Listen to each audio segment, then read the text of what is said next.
Já, komið sæl og velkomin í taktíkina í þennan 99. þátt. Já, það styttist í þátt númer 100. Til mín í setti er komið einstaklega góðan gest. Það er Eiki Helgason Brettakappi. Velkomin. Takk fyrir það. Já, það er svona nýjasta verkefnið á þér, við byrjum á því, að bragga parkið.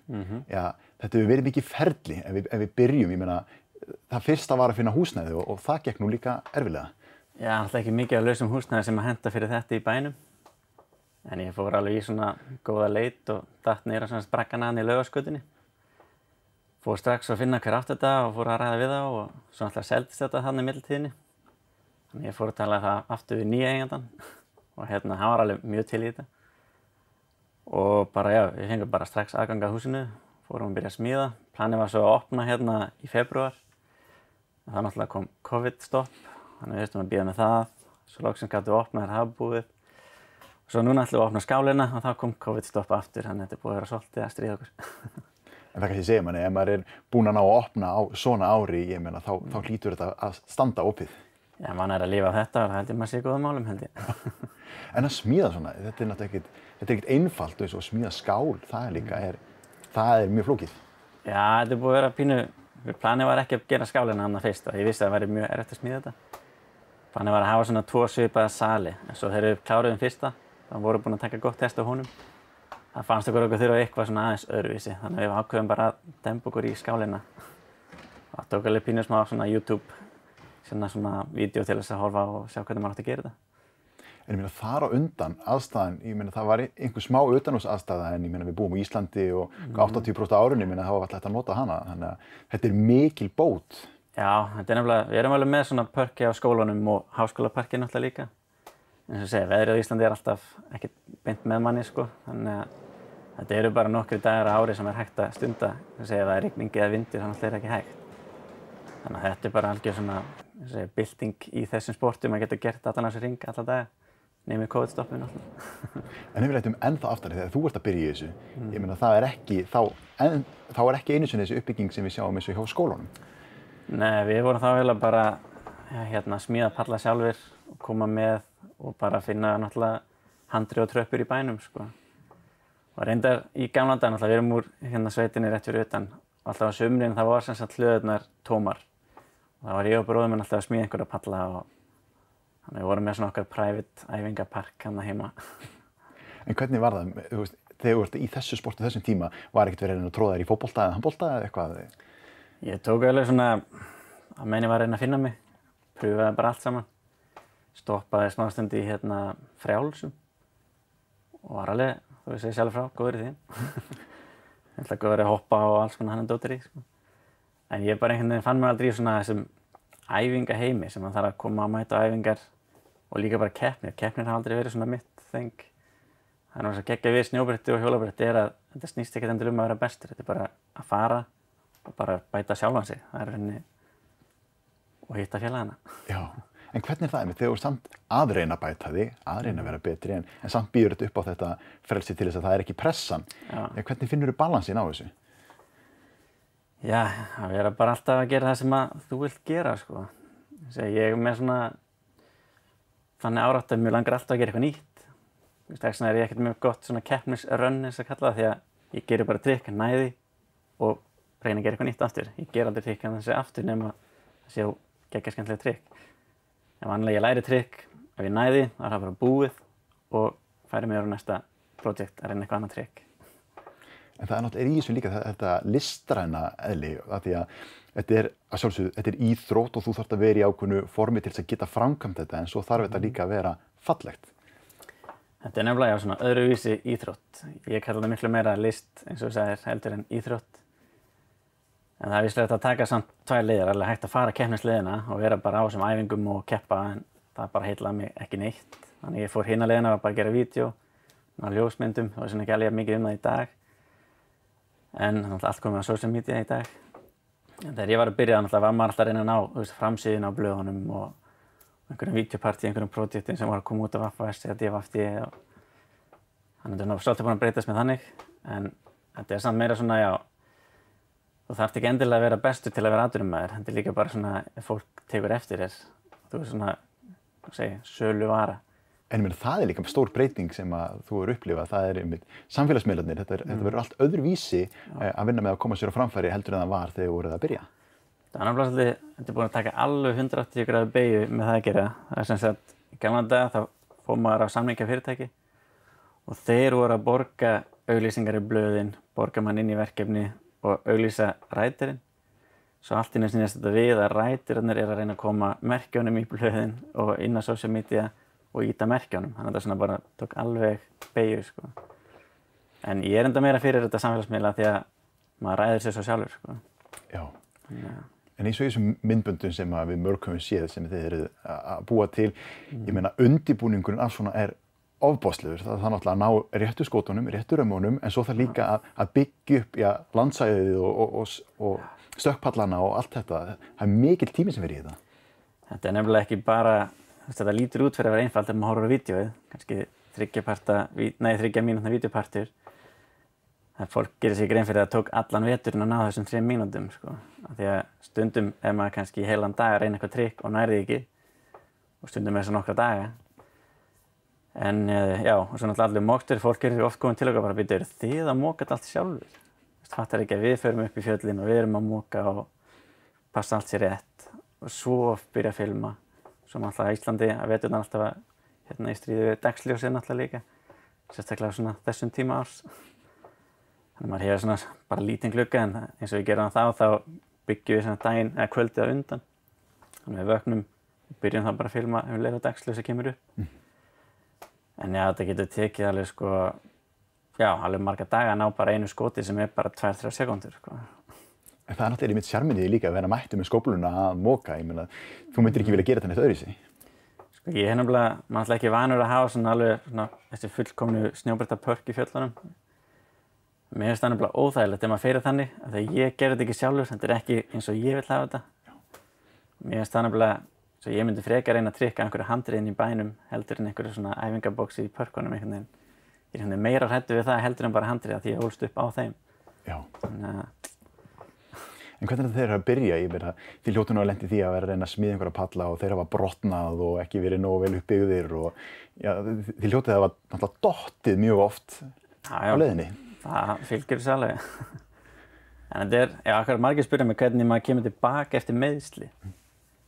Og ég bara eiginlega get ekki svarað það því að þegar ég meiði mig og er frá í smá tíma, þá byrjar bara hugurinn að fara svo mikið að reyka pæla hvað ég get gert næst, hvað ég get gert, læra eitthvað nýtt. Þannig að þegar maður loksins kemst aftur á brettið þá er maður bara búinn að steingleyma því að maður meiddi sig, sko. Já. En jú, maður þekkir fólk sem alveg bara er á erfitt með að byrja aftur og það bara hættir að þora. Það hefur bara ekki verið problem hjá mér. Er ekki með stór hluti af þessi andlegi þáttur, þú þarft að vera búinn að sjá stökki fyrir þér og þú ert búinn að fara í gegnum það milljón sinnum í huganum áður en þú tekur þau? Það er nefnilega líka góð við að byggja eitthvað kvöldi áður. Þannig að maður getur svona sofið á þessu. Þannig að maður gerir þetta margoft í hausnum áður en maður loksins kemur að gera það. Þannig að þá einhvern veginn finnst mann að maður sé búinn að gera það þegar maður loksins fær að pröfa. Og sama með, þú veist, maður lærir nánast flest trikk á sumrin á snjóbretti sem sagt, af því að þegar líður svona langur tími, þá byrjar maður bara að hugsa svo mikið það. Þannig að þegar maður loksins kemst í aðstæð sem maður finnst að þetta passar, þá bara einhvern veginn er bara eins og maður hefur gert það margoft. Þú ert eiginlega búinn að prófa það í hausnum að klikka og bregðast við og þú veist alveg hvað þú ert að fara út í rauninni. Nákvæmlega. Þú veist, maður veit aðeins að vita það, náttúrulega. Það kemur alveg fyrir það að virkar bara ekki neitt sem maður er að plana, sko. Best að kunna detta, það er eiginlega besta trikk sem maður getur kunnað. Detta aðeins að slasast. En alltaf til þess að sko fá hugmyndaflugið í þetta allt saman, þú veist, þið að prófa trikk sem í rauninni maður hugsar, nei, þetta er ekki mögulegt, þetta er ómögulegt. Hvernig fer maður út í það að prófa eitthvað sem á í raun að vera ómögulegt eða enginn hefur gert? Já, bara það er þolinmæði og þrautseigja held ég. Svo ég gerði svona Instagram þætti fyrir nokkrum mánuðum síðan sem snerist bara það að ég ætlaði að framkvæma hugmynd sem ég fékk. Þú veist, sama hversu random trikkið var, bara ákvað trikk og reyndi það og reyndi þangað til að allt í einu kom. Þetta gat tekið alveg upp í viku að filma, sko. Ég segi, ef ég er með hugmynd sem ég held að virki, þá eiginlega gefst ég ekkert upp á henni, sko. Nei. Er það kannski líka eitthvað svona leikurinn í þessu, bara maður hefur trú á að þetta geti gerst, maður er kannski ekki alveg búinn að reikna það út í þaula að það sé kannski ekki mögulega. Maður er með svona grófa hugmynd hvað maður vill og jú, það breytist alveg kannski þegar maður byrjar að reyna. En oftast virkar þetta á endanum, þó að sé kannski alveg nákvæmlega sem maður ætlaði. En svo líka fyndum við það, ef einhver segir mér, ef ég heyri einhvers staðar einhver tala trikk og segir það, þetta er ekki séns. Það var bara svona, Það fer maður að pæla í þeim og endar að reyna að framkvæma af því að bara maður heyrði einhver sagði þetta var ekki hægt. Já. Það verður ekkert til þess að tekur skrefið tilbaka. Nei, það lætur mig vilja ná þessu miklu frekar, sko. En þegar þetta byrja, þá, þetta er Akureyri, þetta er nú ekki stór staður og Ísland ekki heldur. Og þetta sport er ekki mjög stórt hérna, eins og fyrirmyndur og annað. Leitaðu út í slíkt? Já, við vorum alltaf að kaupa svona vídeo, DFT og Vaff og Öst náttúrulega til að byrja með. Maður horfði á þessar spólur, sko, bara fram og tilbaka, þannig að bara voru ónýtar. Það var svona alltaf draumurinn að vera partur af þessu vídeóum, sko. Og svo, allt í einu er maður bara orðinn partur af þessu vídeo. En þetta var bara svona, alltaf þegar maður var að byrja, það var alveg stór hópur, þetta var alltaf pínu svona bubla þegar ég byrjaði. Það var engin násamt að komast áfram eitthvað langt áfram í þessu, þó að sumir voru komnir eitthvað lengra. En að vera svona fyrsti sem náði að vera í atvinnum, komast inn í þessa atvinnumönnsku var alveg svona, sem maður veit sjálfur nánast ekki ennþá hvernig það gerist. Maður var alltaf bara orðinn partur af sinunni og að reyna sig með þessu fólki sem maður var alltaf að horfa á vídeóinu. Það var svona pínu skrítin tilfinning. Við munum þetta að fara aðeins nánar í það hvernig þetta stökkvar yfir í atvinnumennskuna. En fyrir það ætlum við að taka stutt auglýsingahlé og höldum síðan áfram eftir það. Við höldum áfram í taktíkinni, hann er hjá mér, hann Eiki Helgason. Eiki, ef við förum yfir þetta þótt að hafi nú kannski gerst svona svolítið óvænt að þú tekur þetta stökk og ert allt í orðinn atvinnumaður, en það er náttúrulega þarna aðdragandi að þessu. Þetta er ákveðið markmið, en það sem þarf kannski að gerast er að þú flyttur út. Já, við byrjuðum hérna heima, félagarnir, að gera vídeo. Við bara fengum fyrsta myndavél sem ég fekk var bara ég fekk láni hjá og afa og ég bróðum að fórum að filma hérna allt sem við gátum gert. Svo þróaðist það bara, maður fekk kameru í fermingargjöf og byrjaði bara á fullu að filma og búa til vídeo. Og þetta svona byrjaði aðeins að fá athygli út og fólk voru svona aðeins að pæla í þessu bara hvað þessi gæjar hérna í Íslandi voru eiginlega að gera.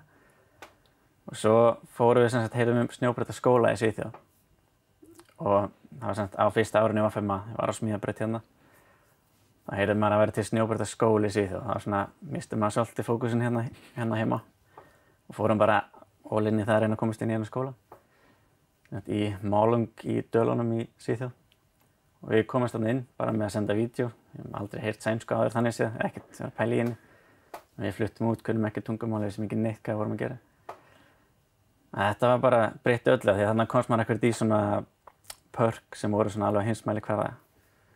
Það var fjöllin sem ekki stóri í Svíþjóð, en það var samt geggjað því að lyftan upp og niður 4 pallar í röð tók 1 mínútu.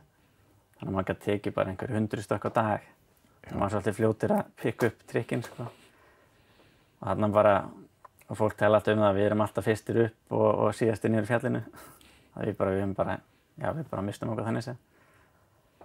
Og svo það náttúrulega komst maður aðeins út inn í svona Evrópusenuna meira, Það voru svona einhverjir mót og session hingað þangað sem maður komst inn í. Og eiginlega þar byrjaði þetta svona alltaf að rúlla alltaf lengra og lengra. Þannig að þetta eiginlega alveg gefið muninn að komast þarna út í hennar skóla. Það hlýtur náttúrulega verið alltaf einstakt að upplifa þetta því að við mörg þekkjum það, við vitum ekki hvað við ætlum að gera þegar við erum stór og vitum ekki hvað við ætlum að læra einu sinni en þannig eru þið vitið það og það þarf í raun að draga ykkur úr brekkunum ef eitthvað er. Já, maður ætlaði alltaf að vera smiður fyrst, það var planið mitt og þannig að maður byrjaði að læra það hérna. Svo náttúrulega þegar maður fann að maður hafði eitthvað í þessu snjóbrettaheimi, maður var með trikk sem enginn var að gera og maður vissi að maður væri, gæti alveg verið með í þessum vídeóum sem maður var að horfa á. Þá einhvern veginn bara fór maður bara all inn í það að reyna einhvern veginn að smiða sér inn í senuna. Og það gekk eiginlega bara í ótrúlega fljótt leiðum að komst út fyrir Ísland. Góða í dag er út af þessu social media til dæmis, er að krakkar í dag skipta engu máli hvað ert í heiminum. Því að þetta er náttúrulega allt bara á social media, skipta það engu máli. En þið náttúrulega eru 2 bræður í þessu og hafa báðir náð langt.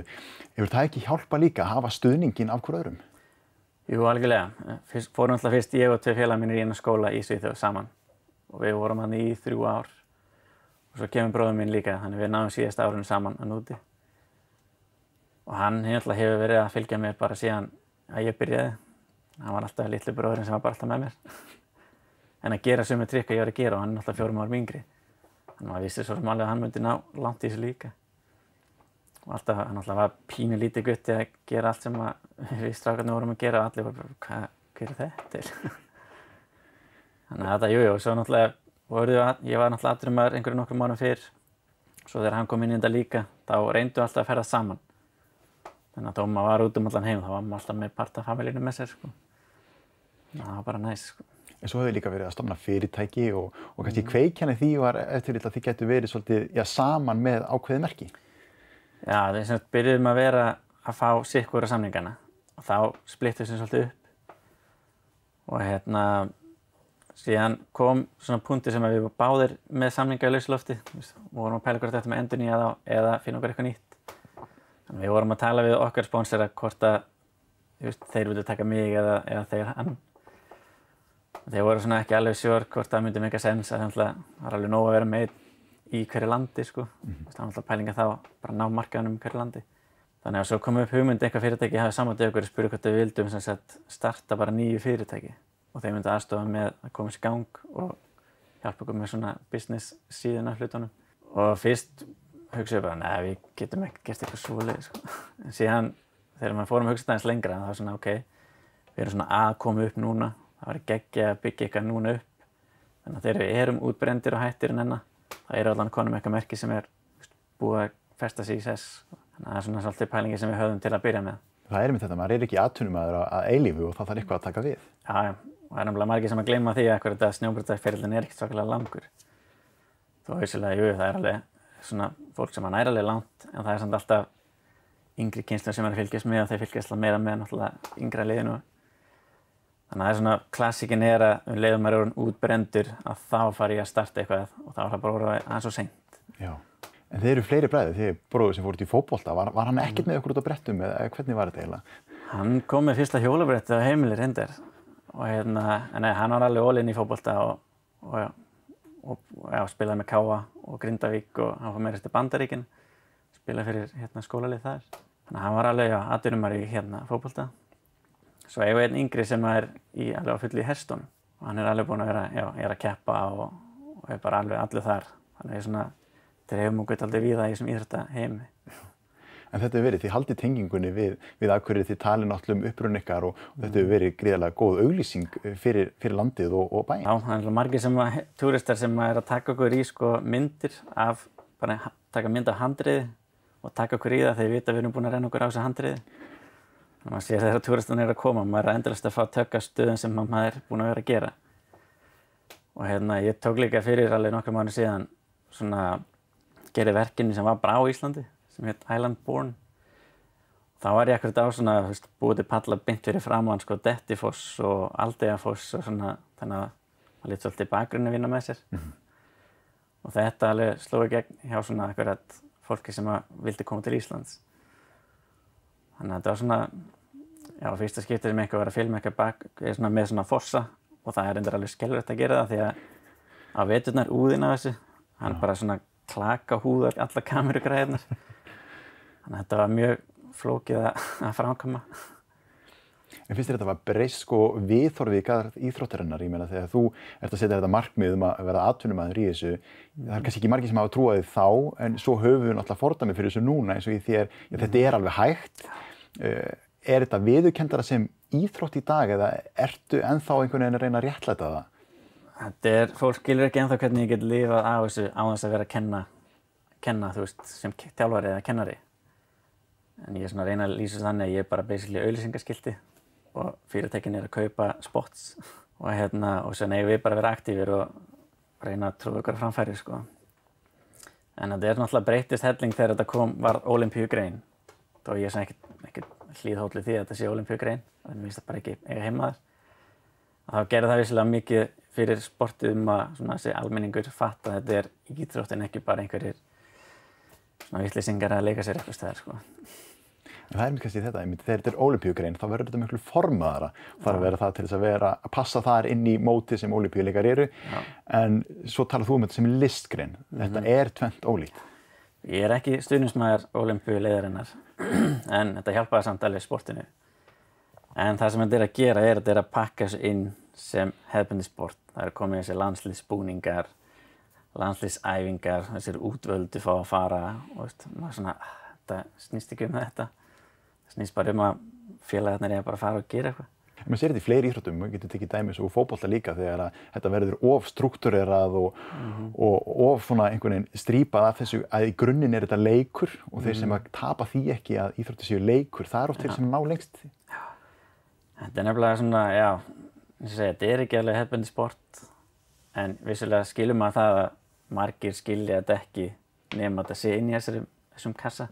Ég búinn að heyra líka með þessu ólympíuleik, það eru varamenn, þannig ef einhver að slasast, það náttúrulega komast bara x margir inn, svo kannski slasast einhver uppbytun, þá varamaður sem kemur inn í skarðið. Og þannig bara, ok, þetta mikil engan sens lengur. En geggja þetta sé hægt samt. En eins og með Braggaparkið, ég meina, það hlýtur að hjálpa mjög mörgum að ég geta sagt, já, við mömmu og pappa og afa, sem kannski skilja ekki alveg sportið, ég þá alltaf að fara á æfingu hér á þessum stað, ég að stunda mína íþrótt heldur en hann bara alltaf eitthvað að leika sér út á skólu. Já, þetta nefnilega góð við parkið hérna. Þetta náttúrulega ekki, eins og ég segi, ég vildi ekki hafa svona þessar æfingaschedule. Þannig að þú basically bara, þú kaupir þetta áskort eða mánaðar eða hálfsárskort eða dagspassa og getur bara nýtt aðstöðuna. Hún bara þarna fyrir alla að koma á sínum tíma. Og það sem að foreldrar að fíla að það starfsmaður á staðnum og þetta verndað umhverfi. Þannig að þeim alveg sama á þau koma og droppi krakkanum af og ná svo bara í klukkan 7 þegar lokar. Það svona þægilegra og það líka myndavélakerfi þannig ef eitthvað gerist það alltaf allt til. Heldur en að koma og senda þeim ekstra hérna út í Háskólapark þar sem enginn. Þannig að það og fólki hefur verið að kvarta undan því að þetta svona út úr erfitt að sjá og fylgjast með. Þannig að þetta svona virkilega svona meira safe space heldur en hvað annað sko. Og þarna hefur verið mikið að stelpum að æfa hjá þér og það rosa skemmtilegt að sjá. Já, það að vera að koma. Þær samt búin að vera svolítið hræddar að mæta. En svo ákvað ég að pröfa að gera svona stelpunámskeið. Og þá komu alveg 16 og það mest sótta námskeið. Þannig ég ætla alveg pottþétt að halda því áfram og reyna að segja þeim að byrja að mæta líka sem veljanlega opnunartímum. Sko. Ef maður sér það út í heimi að stelpur, senan, sú sem að stækka mest. Þetta hefur alltaf verið mjög svona stráka dominant sport. En þú sér maður í vídeóin að stelpunar að koma mjög sterkar inn, bæði í snjóbretti og hjólabretti. Þannig að það eru miklu möguleikar fyrir stelpur að taka þátt í þessari uppsveiflu sem sportið eigi. Já, ég segi með þeim byrja núna áður en verður orðið of hár standard. Sko. En það svo breiddin í þessu líka. Þetta ekki bara eitthvað eitt. Þetta ekki bara ég mæti á hjólabretti. Þú getur verið á alls konar, nota alls konar tæki. Já, sem sagt Braggaparkið fyrir hjólabretti, hlaupahjól, línuskauta og BMX-hjól. Og já, ég hef ákveðið að við hafa bara opið fyrir alla. Sumir skipta sér niður í sport á dögum, en mér langar helst að allir getur bara nýtt þetta alltaf. Þannig að það eru bara, já, allir í þessum sportum velkomnir, sko. Opnast ekki líka alltaf svona möguleikin á að prófa þá hitt, og ég á BMX, en mér langar líka að prófa hjólabrettin. Jú, maður sér að krakkarnir eru svolítið að skipta og pröfa og ég með einhver lounge hjólabretti. Og planið samt að græja aðeins meiri sport til þess að fólk getur pröfað allt saman. En þetta bara, maður sér alveg hvað áhugin líka að vakna aftur. Ég sé þetta sport fer allt upp og niður í áhuga. Og núna og líka skiptið frá hjólabretti yfir hlaupahjól. Núna sér maður svona, krakkar eru mikið að báðu. Þannig að bara gaman að sjá að geta tókst aðeins líka inn í hjólabrettaheiminn aftur. Hvernig hefur stuðningurinn við þetta verið? Því að nú sjáum við aðsóknin, hún greinilega þannig að það var þörf á Braggaparkinu. En hvernig hefur stuðningurinn verið eins og frá bænum og öðru? Finnurðu fyrir stuðningi? Það taka allir mjög vel í þetta, en það bara erfitt að fá styrk í dag. Þannig að Akureyrarbær hefur eitthvað verið að draga það að koma að þessu. Þó þau viljið það bara alltaf maður skilur það, erfitt, en alltaf fullt af íþróttagreinum í bænum. Og fyrirtæki, ég með Lemon og Fabrikuna núna að styrkja þetta. Svo maður búinn að vera að tala við allan, það eru bara allir svolítið að passa sig núna út og náttúrulega að vera skrítið ár. Þannig að það er ekki enginn svona stökku í þetta. En maður, eins og segi, maður bara gerir þetta því að þetta er náttúrulega bara passion. Mér finnst það bara geggjað sjálfur að hafa þessa aðstöðu fyrir mig líka. Já. En hvernig það fyrir þig að vera komin í þennan hring, að núna vera farin að gefa af þér til yngri iðkenda og þeirra sem að taka fyrstu skrefin? Þetta er bara gaman að geta gefið eitthvað. Maður alltaf búinn að reyna að opna svona aðstöðu síðan maður var bara 10 ára þegar maður var að byrja. En skilur alveg í dag að bæinn tók ekkert vel í það, eða tók þetta bara sem djókið þegar einhver 10 ára gutta var að mæta á skrifstofuna heimta eitthvað innanústaðarstöðu. En svo núna er maður alltaf búinn að búa erlendis, kom svo aftur hingað bara ok, núna þarf þetta bara að gerast. Þannig að ég bara fór og gerði þetta. En þegar þú ert alltaf að byrja í þessu, það er engin þjálfari sem þú hefur, eða hvernig var það? Nei, það sem að heillaði mig var að það var nefnilega engin þjálfari. Þannig að maður fór bara alveg á sínum forsendum. Bara mér langar að gera þetta, mér langar að læra þetta, þá bara fór ég að gera það. En já, í dag þá getur alveg komist á námskeið og fengið þjálfara. En það í hjólabrettaheiminum er ekki mikið um þjálfara, en snjóbrettið, það eru þjálfarar og þetta er náttúrulega orðið íþróttafélag hérna, snjóbrettin. Þannig að það er alveg hægt að komast í alls konar bara hvað sem hentar. Einhvers staðar það maður að byrja og það er þó gott að gera einmitt í þessu vendaða umhverfi sem þú talar og undir þá einhvers konar leiðsögn því að það eru mörg skref sem þarf að taka áður en ég fann að taka einhver stökk. Þetta er sko, margir halda sko, þeir koma, bara ég er ekki góður á þessu, þannig ég bara nefnir sig ekki. En fólk fattar ekki að það snýst ekkert um það. Þetta snýst bara um að koma og gera, að bæta þig frá degi til dags og þó að fara tilbaka skiptir engu máli. Bara þú sérst að hafa gaman. Þessi textina vill ég helst ekkert vera að halda keppnir og svona í parkina því að mér finnst svo rangt að vera að reyna að finna hver er bestur af því að mér finnst það bara ekki skipta máli. Þetta er alltaf eins og að læra að labba. Ég meina, maður tekur fyrst 1 skref og svo 2 og svo maður fann að hoppa eftir dálítinn tíma. Já, og eins og segja fólki að ef þú vilt vera í þessu þá máttu alveg búast við því að slasast sko, þannig að bara veist að því, maður segir það svona bara vinalegt svona tips.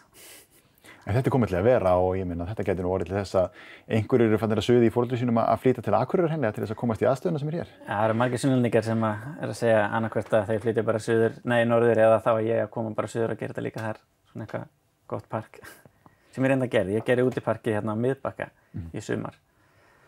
Þannig að það var svona í þessu COVID-stoppi, þá kom hérna Reykjavík og hringdi í mig þegar ég var búinn að sjá sem sagt parkið og sagði að þeim langar að gera svona almennilegt park hérna á Miðbakkanum fyrir utan Kólaportið og hérna hvort að ég væri til að gera það og ég bara já, eitthvað sem er ekkert að gera núna, ég er stopp. Þannig ég gat nýtt allan fyrra COVID-stoppið í að smíða þetta fyrir þá. Þannig að það er aldrei að vita um að verið farin að ferðast landið að gera þetta á fleiri stöðum eftir einhver ár. Já, það er aldrei að vita, kannski bara orðin smiður eftir allt saman. Já, akkurat. Það er það nýtist. Já. Ekki, takk kærlega fyrir þetta. Ég meina, við minnum á það bara, það eru allir velkonir í Braggaparkið. Ég meina, það er ekkert aldurslimit á þessu. Ég er með 6 ára upp úr. Já, 6 ára upp úr. Já. Því að svo hættulegt ef fólk er að klessast. Þannig að miðað við grunnskólaaldurinn og upp. Þannig að fyrir 6 ára upp úr, þá mælum við með þessu. Yes. Ekki, takk kærlega fyrir komuna í settið. Takk. Og takk áhorfendum fyrir áhorfið. Í næsta þætti þá förum við í 100. þáttinn og það er hann Skafti Hallgrímsson sem mætir til mín þá. Sjáumst í næsta þætti.